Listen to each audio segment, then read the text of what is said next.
right off the bat, just in the blind. If he knows they're bringing in pernicious deeds, however, that could be a consideration, just because that card is so devastating to Tom. Where we can see a Source of Plowshares taking care of a turn 2 Dark Confidant from Andrew. And so if you're just Andrew tuning in, coming back. If you're just tuning in, we're on round 3, game 2 of our Legacy event. Tom is actually down a game. The Jund deck being up a game. Just being able to, the Jund deck just kind of be able to remove all his relevant spells and just get in there with the blood. Yep, Tom had a kind of a land-heavy creature light draw with the Sword of Fire and Ice, and although he played some pretty sweet cards in Mirror Crusader, Tom was able to simply beat him down with Bloodbraid Elves and Abrupt Decays. Looks like Tom is getting a much faster start in this game here, coming out early with Mother of Runes and Phyrexian Revoker, and Source of Plowshares on Dark Confidant. And we see Andrew here opting to fetch for his red source. Mother of Runes is active.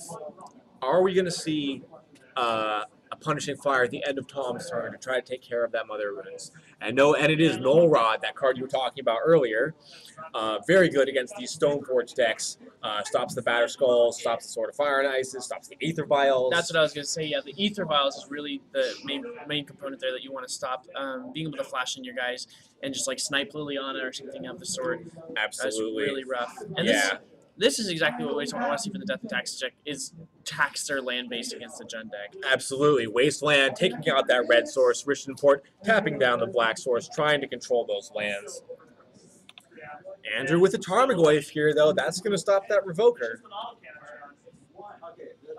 And I seriously doubt Andrew is going to try to use Bomb to get this Tarmogoyf, get this Revoker through this Tarmogoyf. I think he just needs to hold that up, even though Andrew doesn't have a red source yet. Anytime he taps it, a red source can come down, and then Lightning Bolt can take care of that Mom, or even Abrupt Decay. Yeah. Looks like Tarmogoyf is just a 2/3, though, so he won't really be able to come in either. Not the biggest of threat here. We've got a simply instant land in the graveyard at this moment. Yep. We see a Sarah Avenger from Tom. That'll be a clock. Yeah, Sarah Avenger is probably the best creature, or like aggressive creature in this matchup. Yeah. Besides, oh, never mind. We got Mirror Crusader. Well, yeah, nothing can beat the Mirror Crusader in this matchup, I don't think. Yeah, Sarah Avenger, you know, being able to fly over the Tarmogoyfs, being able to fly over the Bloodbraid Elves, just getting a lot of damage and finish the game out. Can't be Punishing Fired. At least, you know, it can survive. It can survive one. So. And it also provides a blocker on defense, so they can't get in with their Dark Confidants. Absolutely. Because a lot of the times the Jund deck just kind of wants to go like Dark Confidant, remove your guys, and kind of just hit for two. Abrupt Decay, hit for 2, yeah. Lightning Bolt. Yeah. So it can't really do that when Sarah Avenger's always on defense. And Andrew with the Bloodstained Mire, he will be able to fetch a red if he so desires. That rhymed. Did that rhyme? That did rhyme. And with the Dark Confidant. So that's what Andrew wants. He just wants to be able to out-card advantage the Death and Taxes deck. He wants to be able to find his Abrupt Decays, find his Pernicious Deed, find the Lilianas, just find answers. And one for one this Death and Taxes deck. However, Tom has other plans for that Dark Confidant. That is a Celestial Purge. That is a Celestial Purge. Sweet card from Tom there. From the sideboard, almost undoubtedly.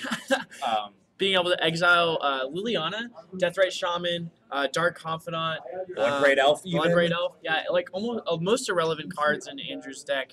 Or actually can even exile Pernicious Deed. Wow. Yeah. That is some hot tech from Tom there. Foil even. Mm-hmm. He was ready for this day. He was ready. Yeah, Celestial Purge, man. Great card. Remember that card in Standard when that you'd use that on the Juroth's Messenger. Get that card out of there. Oh, gosh, yeah. That card was just a problem card for most decks. Black, red zombies, no thank you. That card ended my blue-black controlled dreams of Standard. Yeah. Unfortunately, yeah. You played Black Sun Zenith, and then they still had a 4/3. A 4/3 that hit you for 4 already. Yeah. Probably hit you for 7, actually, and it's going to hit you for a lot more. The Juroth's Messenger was a sweet card. Yeah. I wish I saw it more in Modern than in Legacy. Or Modern as well as in Standard, but it doesn't look like he's getting much play there. And that is I believe, a Punishing Fire to try to take out that Mother of Runes. And it looks like we give pro red to the Mother of Runes. I might actually like to see. I mean, if he tried to pro green there to the or pro black or something to the Sarah Avenger, he would have just killed it in response. But I'm guessing he's just going to try to get rid of the Mother Runes right now.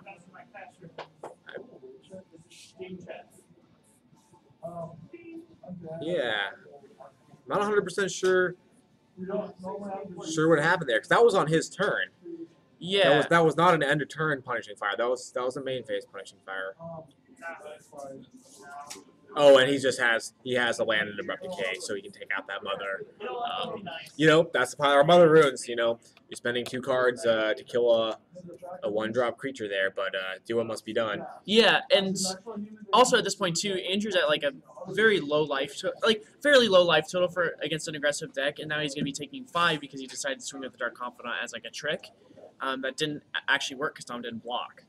So Right. Tom's in the position now where he has commanding board state, and it's gonna be tough for Andrew to come back from this. Yeah, he just has the Jund deck on the back foot here. As you can see, I believe that is Mirren Crusader from Tom, tapping down that red source during the upkeep. Andrew's got to have something pretty good here. Yeah, I think the Toxic Deluge is definitely one of his best outs, being able to get rid of his Mirror Crusader, his whole board, Tom's whole board, and leave his 3/4. Only Deluge for 3, bringing him down to 4.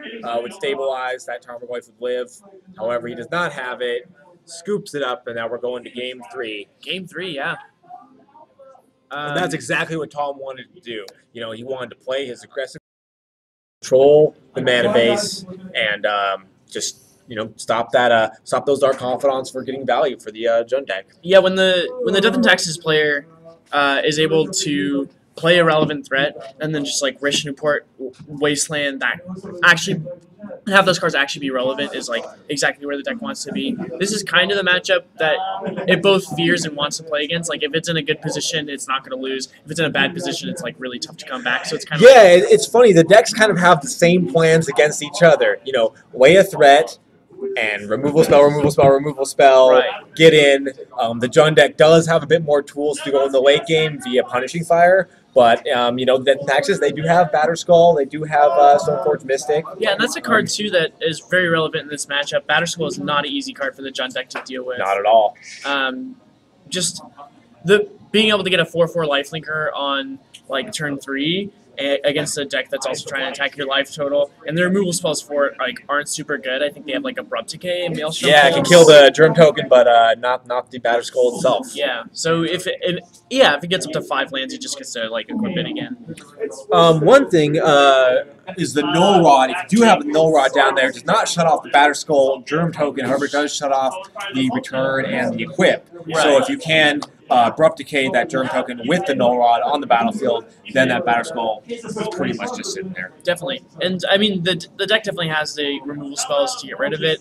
I mean, there is, Maelstrom Pulse, but it is a 1-of in his deck, so Null Rod is definitely a better answer for that after destroying the first token. Yeah, Null Rod, very powerful legacy these days. Yeah. It seems like every deck is playing Stoneforge Mystic. A lot of decks are running those little artifacts like Aether Vial and Top. Definitely. Candelabra. A lot of decks running artifacts these days. Sense's Divining Top was one of the big ones. Yeah. Stoneforge Mystic, of course. There's some you get a lot of random value with metalwork. Sometimes you're playing against mud, they're playing metal. Very good against mud. Well, obviously it's gonna against mud. Against the random type of blue-black Tezzeret or Affinity type of deck. Yeah, that's what I was trying to think of one. Affinity. I've been playing against that recently because somebody at the shop had just recently built it. I see. It's Cradle Plating, Arcbound Raptor, yeah, Springleaf Drum. You land Null Rod and their win condition becomes like Tezzeret. And Null Rod activated abilities of artifacts cannot be played. That will shut off artifact lands. Yeah, and mana, all mana abilities. So your Mox Opal, almost every single Mox Opal, your Grim Monoliths, your Metalworkers, none of that. Everything. None of that is doing nothing. Exactly. So they'll play some 1/1s for 2, And Null Rod wasn't. I'm gonna check back on this game. Null Rod wasn't too good last game. Like he didn't actually have the artifacts. True. Yeah. but- I mean, the Death Texas, he could have just had a sword or something in his hand that he just never played. True. You know, True. we didn't see everything that he had here, but we've got Friction Revoker versus Dark Confidant down. And we got the Revoker coming in. Most likely that Revoker will be on the Veil, but I think I'm just going to go check for you guys just so we know for sure. Andrew Wang showing us another 2 Dark Confidants in his hand. Could be good, could be bad. If Tom obviously didn't have the removal spell for the Dark Confidant, so he probably is just going to hold on to those for now. And we do have confirmation now that Revoker is on the Leon of the Veil. Definitely a good call from Tom's perspective. Obviously not wanting to name the one of in his deck. Oh, here we go. The Aven Mind Sensor against the fetch land. Andrew is really hoping here. We actually heard a "oh my god" from the other room. That was pretty And good. he does not. He does not find it. So, and that's like the absolute gold moment of Aven Mind Sensor. Absolutely. It's a 2/1 flyer, and you're like, okay, it's okay, 2/1 flyer, flash 3, fine. When you actually wasteland with it, it's pretty good. Yeah, that Bloodstained Mire has been destroyed. Aven Mind Sensor stopping the Dark Confidant from getting in here. Andrew is not happy, and he's going to play a second Confidant. This is what the Jund deck wants to do, however. It just wants to draw cards, it wants to get to its Punishing Fire combo, and 1-for-1 this deck attacks this deck until the game is over. Yeah. Tom with other plans. Even though Tom swung with the Revoker last turn, would be willing to trade a 2/1 for his Reflection Revoker for the Dark Confidant. Definitely a smart play here not to put swing into the Confidants now. Yeah, no reason to do that. I don't think, that one Revoker, if Andrew does not want to make that trade, is holding off both his Dark Confidants. He just doesn't want to give that card up here. He may decide with 2 Dark Confidants out there, hey, maybe I can just attack him to low enough where those Confidants will kill him. It's a distinct possibility now with that Mother of Runes, I believe, in the background. And is that Flicker Wisp? We have Flicker Wisp, Mother of Runes. So his plan may be to just come in for 5 in the air, fly over those Dark Confidants, play defense with the Mother of Runes, the Revoker, and see if he can just take this game on the back of those 2 Dark Confidants. However, we do have 4 X1s on Tom's side of the field, and I think Andrew would be okay trading his 2 Dark Confidants to Golgari Charm here. Absolutely, he would. Or similar effect. Yeah, I believe if we see those Dark Confidants come in at any time here, we'll be guaranteed a Golgari Charm. And you see him tapping 2 and untapping, and here's the 3rd Dark Confidant. So I don't know off the top of my head what the average converted mana cost of the Jund deck is. I'm guessing it's probably slightly more than 1. It's around 2. You have Liliana of the Veil and you have Bloodbraid Elf as your 3s and 4s. That's true. You have Bloodbraid Elf. It's closer to 2 than it is to 1. That means if that's true, that means those Dark Confidants on average will be doing about 4 to 5 damage a turn. For Andrew, is Tom just gonna ignore them and try to come over? It looks like that's what he's doing. He's coming in for 5. We've got 3 Bob triggers. We have Golgari Charm, Punishing Fire, and Toxic Deluge. Well, those are gonna do 7 to him. Those are not the cards Tom wanted to see. However, Not at all. The Toxic Deluge and Golgari Charms, not only do they wrath Tom's board, but they can also kill those Dark Confidants, preventing Andrew from dying as he is only at 5 right now, which is pretty relevant. And what's interesting here is Andrew could actually swing with all his Dark Confidants, and if Tom decides to block to not take the damage because he knows he has Deluge, then he could just choose not to cast Deluge and then Punishing Fire, Abrupt Decay, or something and similar. that looks like is exactly what he's doing. Tom says, "No, thank you. We will not be playing that game." So a count is going into cover when a guy that's not in cover going hit a guy that is in cover but isn't going to cover. So it looks like Andrew decided, opted not to cast the Deluge here and just use the charm, yeah. take out everything but the Stoneforge Mystic. Most likely here he will have a good follow-up play. It looks like he's fetching, and in this case, I'm almost certain this is going to be Liliana the Veil. Oh gosh, that would be a beating for Tom. However, if Tom doesn't have the land in hand, he could just cast the Batter Skull afterwards. True, very true. And it is Liliana the Veil. It does take out the Stoneforge Mystic. 1 counter. Aether Vial from Tom, not going to do a whole lot. And the Jite. Yeah, this is kind of a... This is what the Jund deck wanted to do here. It wanted to be able to lock down the board, Punishing Fire, Abrupt Decay in hand, Toxic Deluge in hand, Liliana the Veil on the battlefield. Tom is going to get locked out of this game very quickly. With that Liliana out, it's really tough because Mirran Crusader now is just going to get eaten. Yeah. So maybe he might... there goes the Sword of... Fire and Ice. Yeah. I guess Tom's best bet at this point is to try to draw something that he can vial in. I don't think he can get out of this one, actually. With that Liliana the Veil on the board, he's not going to be able to hold cards in his hand. So Liliana Activate will force the vial, and will not be able to surprise Andrew with like an end of turn, Mirran Crusader, your turn, equip, swing, type of play like that. Tom being out of cards. Gotta be pretty hard. Well, if he does have a creature and he does decide to vial it, he can do so in response to Liliana, and then Andrew's forced to remove it that turn. Otherwise, it's going to be swinging the next turn. Right. So in response to Liliana +1, maybe you can violate a Mirran Crusader. That's kind of tough to Andrew to deal with. Only Lightning Bolt, I believe. Though the Deluge could take care of it. Andrew's pretty low right now. Yeah. So I think Tom at this point has outs, but it has to be like runner. Yeah, runner, action spells. Yeah. Hopefully he can force him to lose that Liliana. However, it looks like Tom's just drawing planes. Yeah, lands here are definitely not optimal. Yeah. If realistically any creature threat here is good, Tom just needs to be seeing him. It's true. Andrew actually does not have a clock yet here, but that Liliana just stopping Tom from getting any kind of board presence. We see one card he could draw is Phyrexian Revoker, maybe to shut down that Liliana the Veil. Definitely good, yeah. Though I believe we know that Andrew does have the Punishing Fire as well as the Grove of the Burn Willows going on here. That Revoker will be toasted. And that is a second Aether Vial from Tom. Just runs it out. No reason to sandbag it because that Liliana the Veil will take care of any cards Tom has. And now Andrew has started the Punishing Fire Slow Drain. Pay 3 gut shot you. Yep, the pay 3 mana gut shot. And Andrew's plan at this point is just to grind out this game.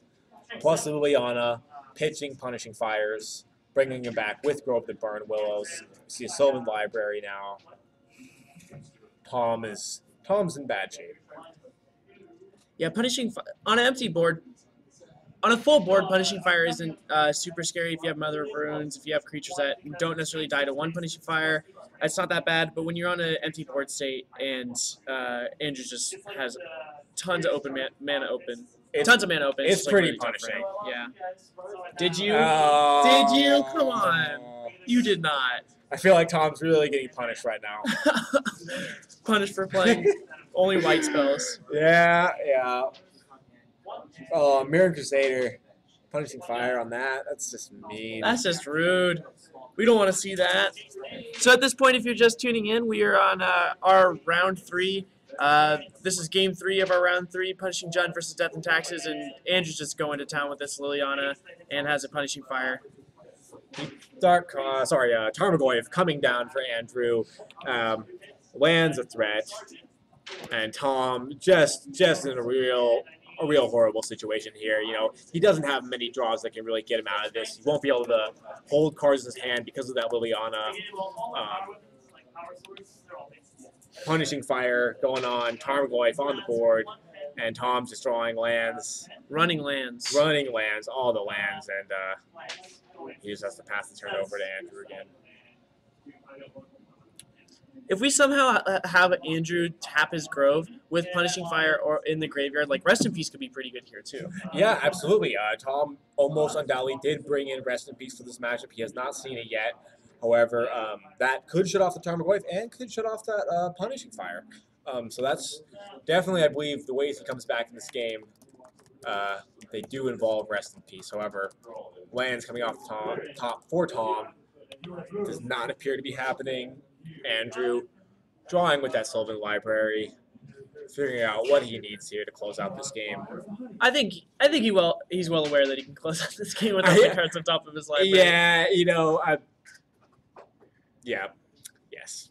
At this point, I think that Andrew can actually just draw no cards ever for the rest of the game and be absolutely fine. That's most likely true. That's been true for the last That's been true for a couple turns. Yeah, for at least 6 turns, which is crazy. Punishing Fire is such a powerful card because it allows you that late game inevitability with removal spells. Absolutely, yeah. Once you've got the game on lock down, it's almost impossible for Tom to get out.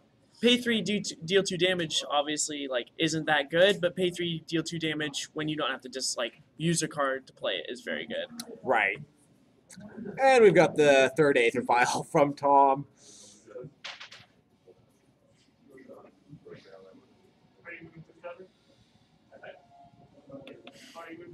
And Tom, not scooping, there's no exact benefit to scooping for him, might as well play it out. It's always possible Andrew makes some kind of mistake, like perhaps he runs out of Dark Confidant when he's at 5, You don't know. It's always possible. I've certainly won games that I thought were unwinnable just by not scooping. So, you can't fault him for that. He's just saying any way he can get possible win out, he's going to try that. But not looking good for Tom at this point. We've got a 4-round event here, and this is the 3rd round, so we've got one more after this. So we usually playing 4-round events.